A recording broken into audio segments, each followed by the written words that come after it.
Rally One Non-Hybrid. Ya, ini adalah aturan baru yang diberlakukan oleh FIA pada tahun 2024 yang memperbolehkan Rally One versi non-hybrid berkompetisi di ajang kejuaraan rally dunia. Aturan ini dibuat untuk mengatasi kesenjangan performa antara mobil Rally One dengan Rally 2 dan membantu para perally muda untuk bisa naik level di tingkat Rally One.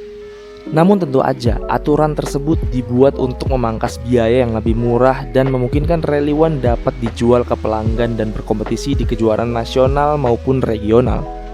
Jadi ini adalah terobosan baru yang dibuat oleh FIA, mengingat cuma ada 9 peserta yang berada di kelas Rally One yang diisi oleh 3 pabrikan. Tentunya ini jumlah yang makin menyusut apabila dilihat dari tahun-tahun sebelumnya, karena dengan kehadiran mobil Rally One Hybrid untuk generasi tahun 2022, harganya sudah terlalu tinggi dan tidak lagi terjangkau untuk para tim swasta yang ingin bergabung di kelas Rally One. Ditambah lagi WRC gagal mendatangkan pabrikan baru untuk bergabung di Rally One. Jadi menurut pendapat aku pribadi, mungkin mereka itu malas untuk gabung di WRC karena investasi dananya terlalu gede tapi value yang mereka dapetin kecil gitu. Apalagi secara global, popularitas WRC emang lagi menurun jauh banget kalau dibandingin dengan Formula One. Nah, makanya FIA ngebuat regulasi non-hybrid ini untuk bisa mendatangkan peserta baru di kelas Rally One. Project ini baru dilakukan oleh M Sport dengan Ford Puma Rally One non-hybridnya yang diuji cobakan pada Rally Polandia bulan Juni lalu.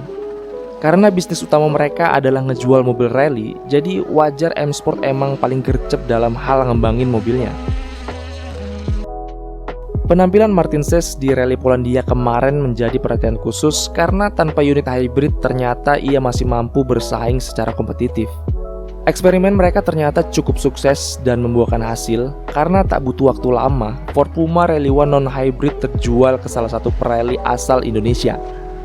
Ini bener-bener gokil sih, Putra Rizky menjadi orang pertama dan satu-satunya di Asia yang mendatangkan mobil Rally One.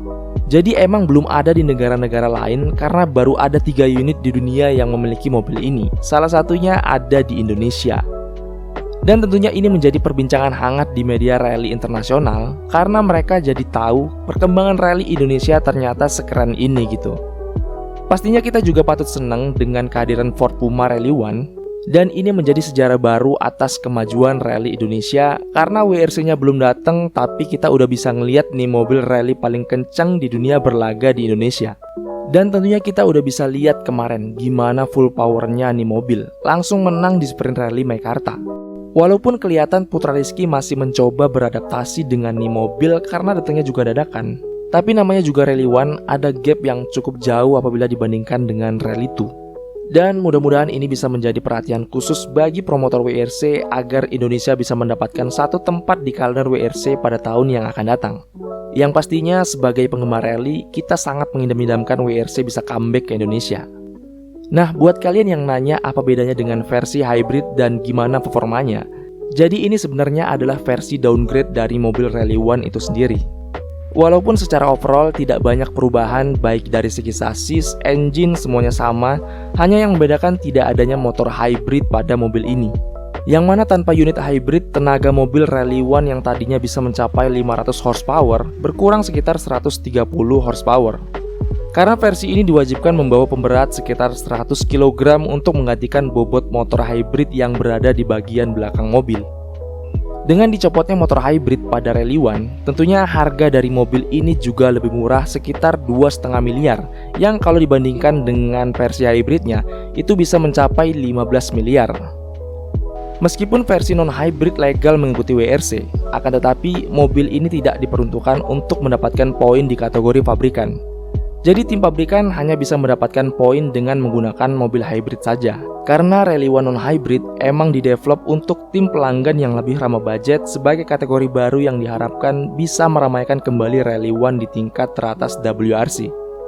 Sementara kalau kita berbicara bagaimana performa Ford Puma Rally One non-hybrid ini, itu bisa kita lihat saat Martin Sess melakukan debutnya di Rally Polandia bulan lalu. Bisa disimpulkan kecepatan mobil tersebut tidak jauh berbeda dengan versi hybrid untuk di track high speed seperti Polandia. Karena untuk di track yang high speed, tenaga dari motor hybrid sebenarnya tidak terlalu banyak digunakan. Akan tetapi jika melewati medan yang berat seperti perbukitan dan saat keluar dari tikungan yang cukup tajam, Tenaga dari hybrid tentunya sangat berguna untuk memberikan tambahan boost pada akselerasi mobil. Namun dari segi aerodinamika tentunya ada sedikit perubahan, akan tetapi tidak terlalu berpengaruh terhadap downforce. Yang mana lubang udara pada bagian sisi kanan dan kiri atau yang biasa kita sebut kupingnya itu dihilangkan karena ini tidak lagi diperlukan seperti versi hybrid yang berguna untuk pendinginan motor hybridnya. Namun untuk lubang udara pendinginan rem dan transmisi tetap digunakan. Nah, jadi M Sport berharap dengan terjualnya Ford Puma Rally One ini ke Indonesia bisa merangsang penjualnya secara global sebagai varian baru dari etalase mereka.